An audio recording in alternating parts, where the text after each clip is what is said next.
Good. Well, this is the first day for Mental Health Awareness Week in the UK, so we're starting off strong. Yeah. Ooh, no pressure. So no pressure. You'll be fine. You'll be fine. Okay, so let's kind of get started. So before we get into it, let's just kind of find out about what you're doing. You know, you're a chef, you're also a CEO dancer. So what's it like being a chef in Nigeria? How are things going? I don't call myself a chef yet. Okay. I feel like I still have so much to learn. But I am on that journey, and I'm building. But I think just doing anything in Nigeria in itself is tough. But you've got to be strong. You've got to be resilient. You have to, you stay motivated. You have to, and I think it's very, very important to have your tribe. Like, I'm someone that I don't really go out. I don't really socialize that much, but I have like a core group of people that I can always lean on, and I can always call on. So so for me, that's what's helped me out a lot, and that I think is very, very, very important to have what I like to call your tribe. That's amazing. And so how long have you been doing your kind of chef work and your cooking? How long has that been for you? I've been doing this for about, let's say, like 5 years, but I've been taking it seriously for about 2 years.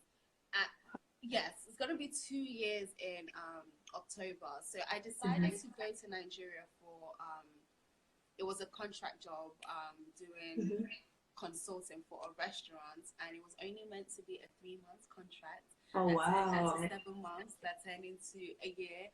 Wow. And I'm still in Nigeria. So I knew that taking that step to go to Nigeria would allow me to fully focus on food, because I know while I'm in London, I'll dabble small in dancing, or I'll dabble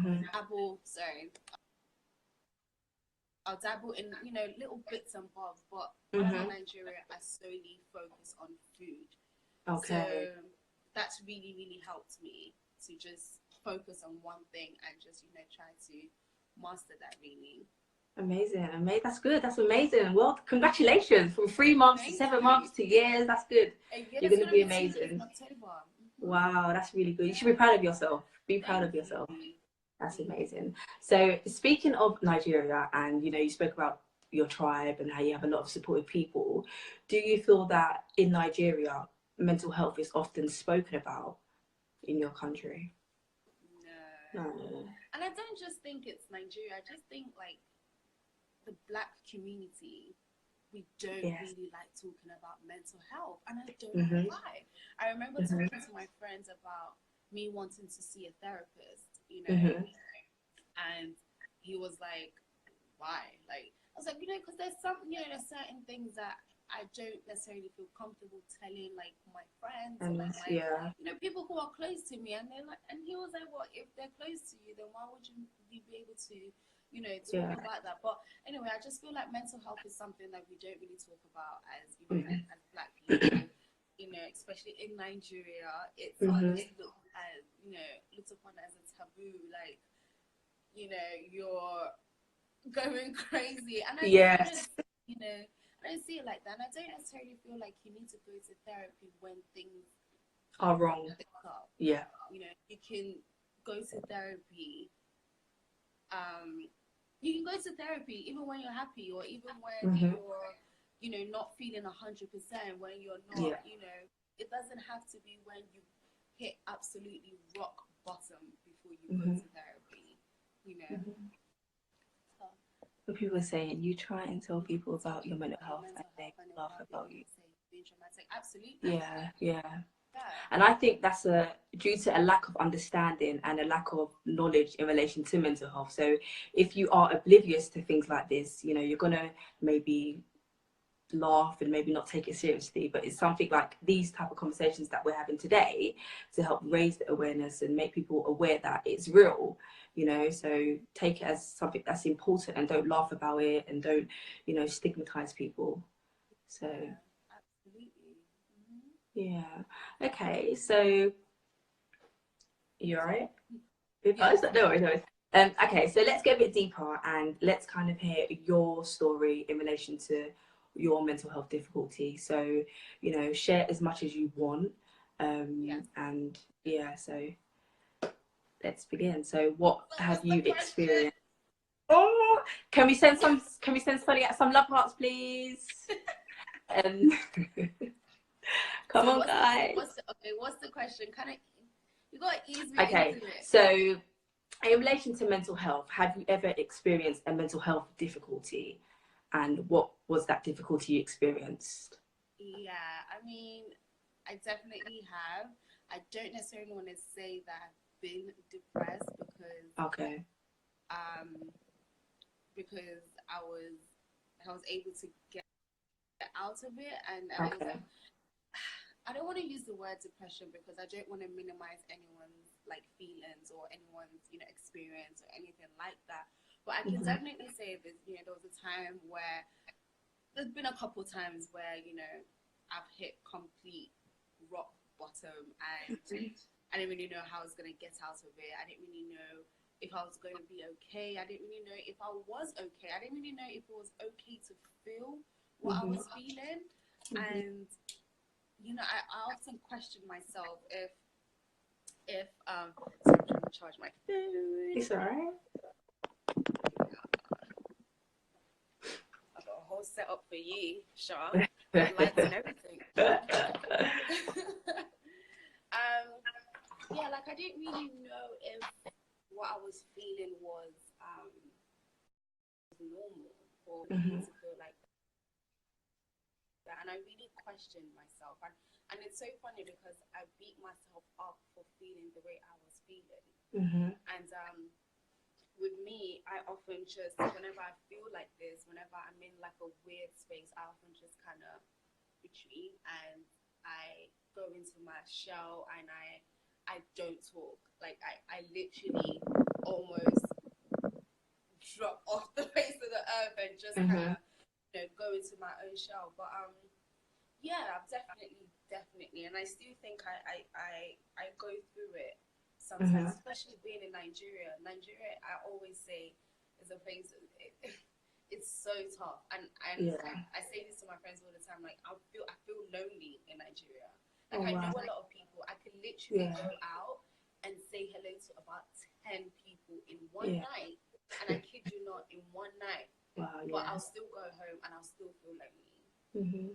You know, so yeah, it's a working, you know, progress. It's a working process for me, and it's definitely something that I still battle with. But one thing I don't do is I don't allow it to cripple me, because I'm a very emotional person, and whenever I feel something, I feel it like wholly. I feel it 100%.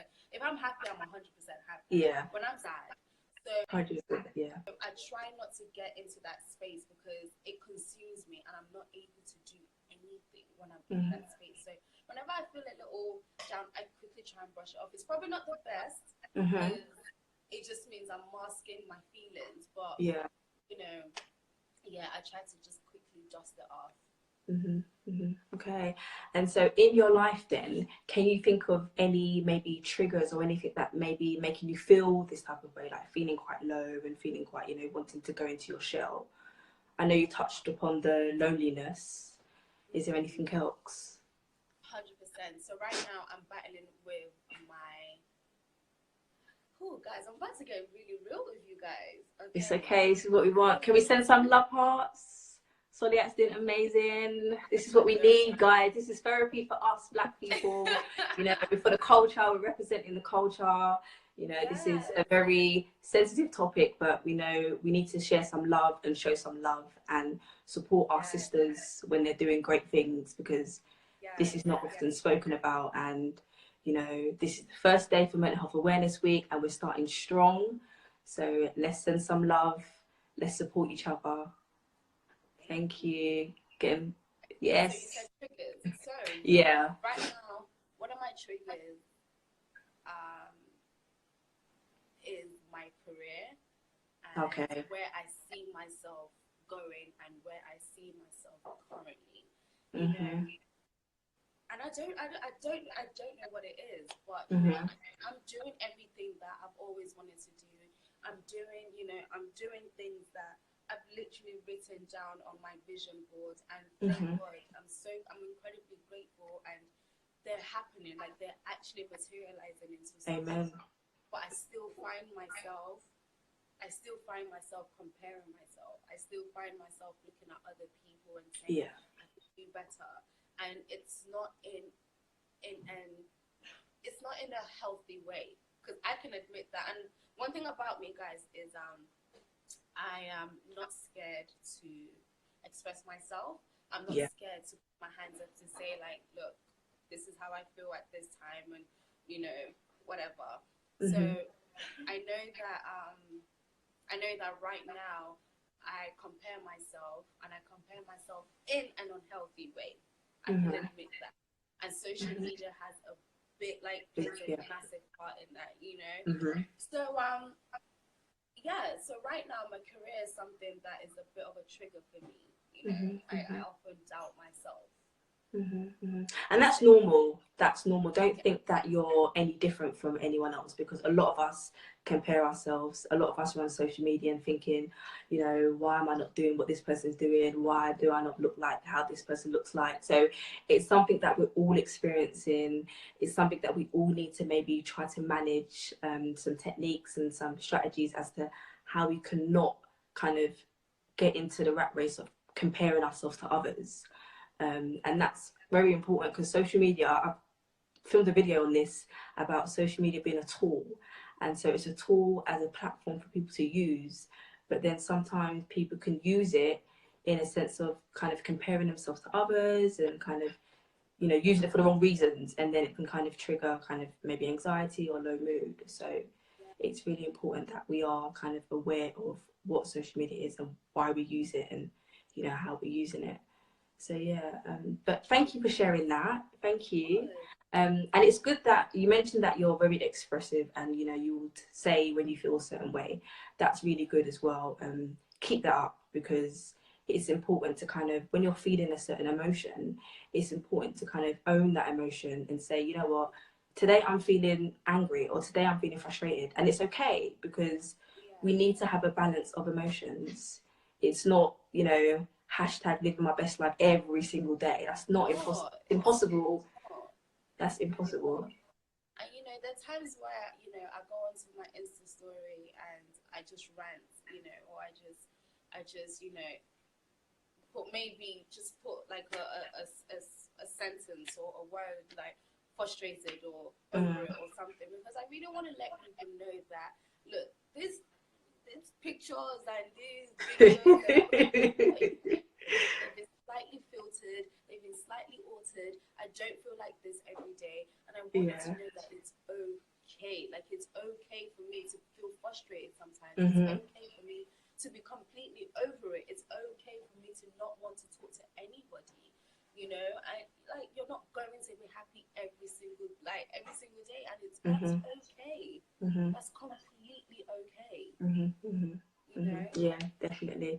And I know we touched upon it in the beginning. I think within the Black culture, I think we're kind of, from young, we've been taught to, you need to be strong, you need to, why you show an emotion, that's weak. And I thought that it's part of our upbringing, and so we continue it into our adulthood. And then, when there are times when we feel maybe angry, upset, frustrated, we think back to our childhood and, remember what Mummy and Daddy said, be strong. And then, be strong.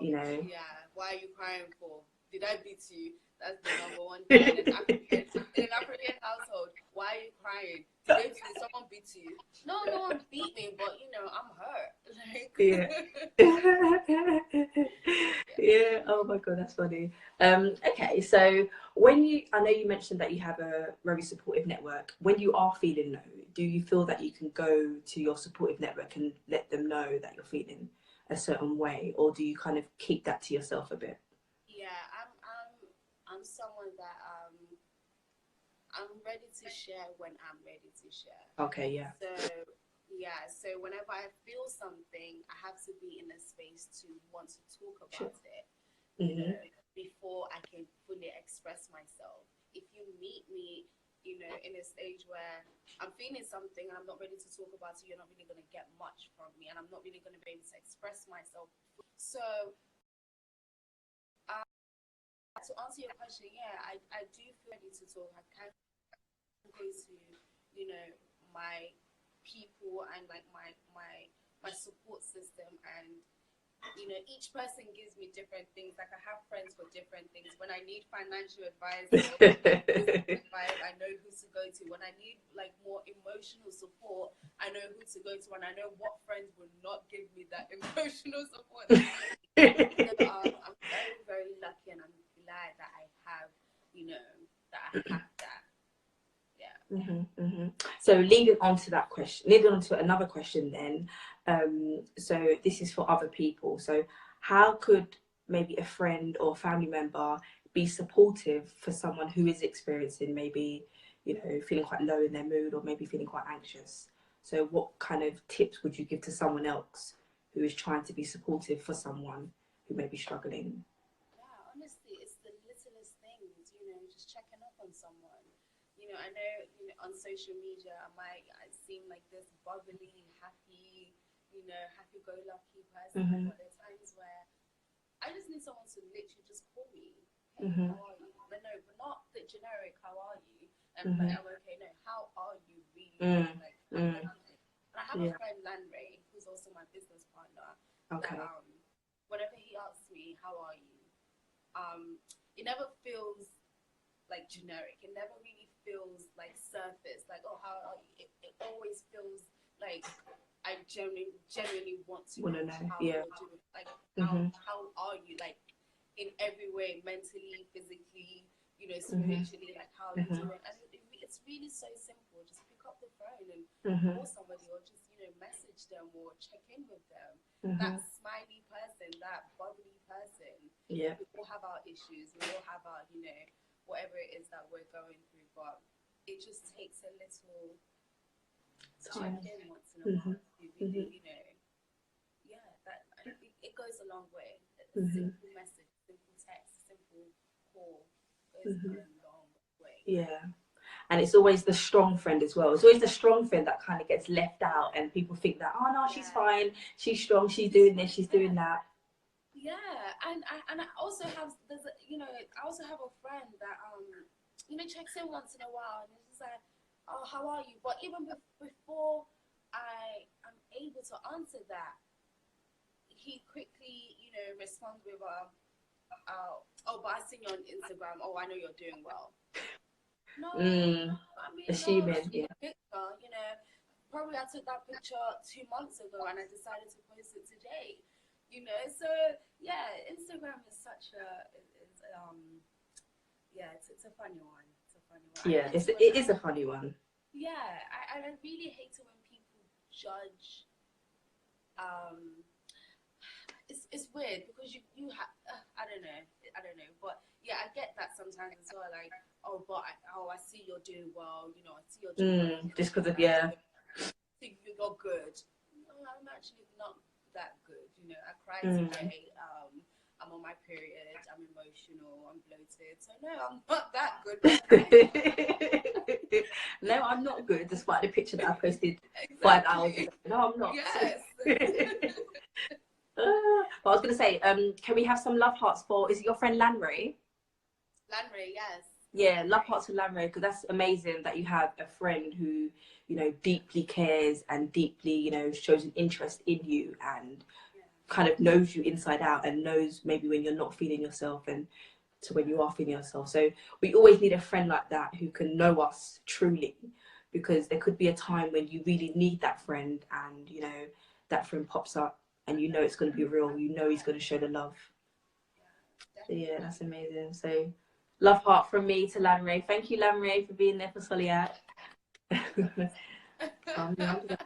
Okay, so what would be some of your tips to, well, how do you take care of your mental well-being? So what are some of the things that you do that makes you feel happy? Could be tend to your self-care needs or anything that you do generally that makes you feel happy and can get you out of a negative maybe mind frame. Yeah. So I started started doing this thing, and it's gonna sound a little bit weird, but I just find, because I like I said, I don't necessarily talk to people when I'm in that headspace and when I'm not, you know, in that mood to talk. So what I started doing is, whenever I'm feeling really, really sad, and this only happens when I'm feeling really down, I talk to myself. And I sometimes, no, but like I talk to myself in a way where I'm talking to someone else, like, okay, so this is what happened, and you know, this, and this, and blah, like, and then sometimes I record myself, so I send myself a little voice note, and I express myself. I tell myself how I'm feeling in that moment, and it almost feels like a weight is lifted off my shoulder. You know, it almost feels like I was able to, you know, just talk to somebody about it, and, you know, I feel a little, like, I just feel a little bit, you know, I feel better when I do that. So that's one way, and I've only started recently doing that. You know? That's amazing. That's amazing. Yeah, and it's so weird. I don't know where I got the idea from. I think I was fed up. I think I was fed up. Yeah, I think I was fed up feeling the way I was feeling, but I wasn't ready to express myself to anybody. Anyone, okay. I wasn't ready to share any thoughts or anything. So one day I just spoke to myself, and I just said exactly how I felt. So that's one way I've started really looking after myself. And another way is just I just started going out a little bit more, and just doing things that I've always wanted to do. I mean, everybody knows I love food, so usually I'm one to not go to a restaurant by myself or go to cinema by myself, but I'm challenging myself a little bit more to kind of just step out of my comfort zone and go to a restaurant. You know, do something by myself. Like, I don't need anybody, and I think that's also very important. Not to tie your emotional or like your happiness onto anybody. You have to be able to be okay by yourself and with yourself. So that's one thing I've also learned. You know, I'm also learning just be independent with my emotional state of mind. Oh wow, yeah, that's amazing. I really like the first one about talking to yourself, because I think that's really important, because you are your own best friend, and no one's going to know you more than you know yourself. And even for me, when I am feeling low, because a lot of people think that, oh, you're a therapist or you're a coach, you don't feel this way or you don't feel that way. But when I'm feeling low or worried or anxious or any type of emotion, I will go for a walk and I will literally talk to myself on the street, and people will be looking at me thinking, what's this girl doing? But I don't care. Literally, I don't care. I'm talking to myself. I'm kind of processing my thoughts. I'm gaining clarity. So I think that's really good. That's a really good tip that you do. And I would definitely say continue doing that, especially if it helps you. But that's amazing. That's amazing. Yeah. All right. Do you have any... Say that again, sorry? I said, I wish I knew about this a long time ago, but yeah. Well, you know now, so you know, keep it up. That's amazing. I've interviewed a lot of people, which I haven't published yet. I'll be doing in June, but they've been giving me some of their kind of tips on what they do, and no one has said they've spoken to themselves. So that's a good tip. That's a good one for the books. That's really good. Okay, so do you have any questions for me? You don't have to ask me anything, but if you do, then I'm open for questions. First of all, I didn't even know you were a therapist, but yeah. Say that again, sorry? First of all, I didn't know you were a therapist. Like, I didn't actually. I was talking to my friend today, actually, funny enough, and I was like, Bernard, I think I want to see a therapist. Like, I think I actually want to go to a therapist and just talk. I mean, I'm okay now. Like, I'm not sad or anything, but like, you know, I think I want to see a therapist. You know, so yeah, maybe we'll talk after. Yes, yes. Like, Yeah, we all do. I want to ask you,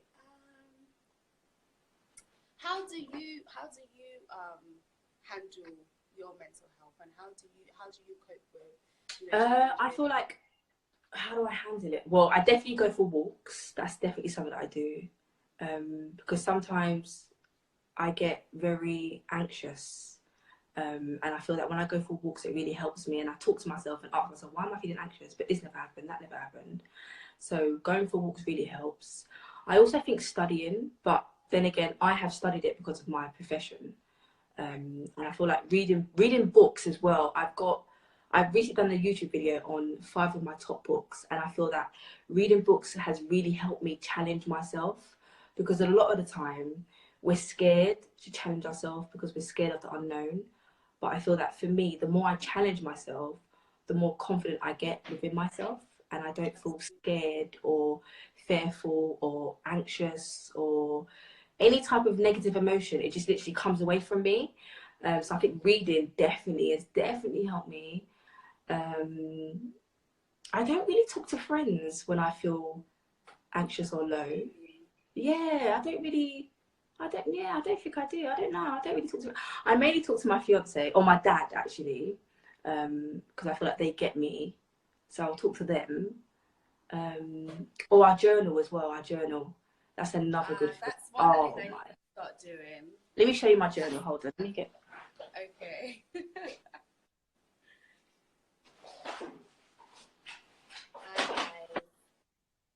Hi, Dion. Okay.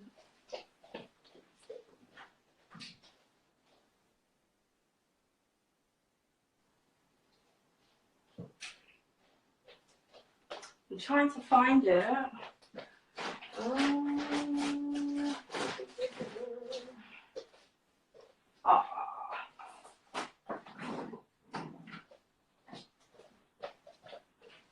Okay, so my journal's gone missing. But yeah, I journal. So basically, I just got this journal off Amazon, and it's got like a Bible quote on it. I think it's Psalms. I don't know which one it is, but yeah, it's got a Bible quote on the front of it. When I find it, I'll send it to you. But yeah, I journal every single day. I'll journal, and I've been doing it for about 5 years now. You do it every single day. Well, okay, maybe not every single day, but a lot. At least once a week. Or more than that, about 3-4 times a week. Oh wow. Yeah, I would literally, and I feel like for me, my journal is like a prayer. So I'm journaling about how I'm feeling, but I'm also praying for, for God to kind of heal me in how I'm feeling. And I've gone back 4 years ago, and where I was back then to where I am now is amazing. And it's just like, wow, like I really went through that. I really felt like that. There's been times where I felt really low, where I felt like I had no emotion. My soul was like, I've gone through things where I've been feeling like down, and I feel like journaling has helped me. And I feel that it's kind of like I've prophesied what I wanted to happen in my life, and it's happened. And it may have not happened as in when I wanted to, but it's happened. So I feel that journaling has really, really helped me in taking care. And yeah, that's the only things I can actually think of. Walking, talking, journaling. Walking, talking, writing. So yeah, and music. Oh my god, I can't forget music. Music is my therapy. Yeah. Music is my therapy. I love. If anyone can sing, oh my god, yeah, I love it. I love music. Oh, who am I listening to? I listen to her. She's got some nice songs. I listen to old songs though, like a lot of old slow jams, like Kiki White, Music Soul Child, Janae Aiko. Who else? Yeah, those people at the moment. No, not a lot of artists do a lot of slow jams nowadays. No, you're like you. I'm really into the old school stuff. So Erica Badu is like the new school people are like Jacob Banks or yeah. Right now I'm really loving Jacob Banks, but I tend to go back to the old stuff because I hate looking for new music. But yeah. music definitely is therapy for me as well. Yeah, definitely. Definitely. Well, thank you. Thank you so much, guys. Can we send Soliat some love hearts before she goes? But yeah, it was been lovely speaking with you. And definitely message me after. We can talk after. Yes. What have you got planned? Pardon? You live in London? Yeah. I live in London, yeah. Okay, cool. So you have a good evening. And yeah, we'll chat after. Yeah. All right. All right, then. Bye. Thanks, Sha. Bye. No worries. Bye.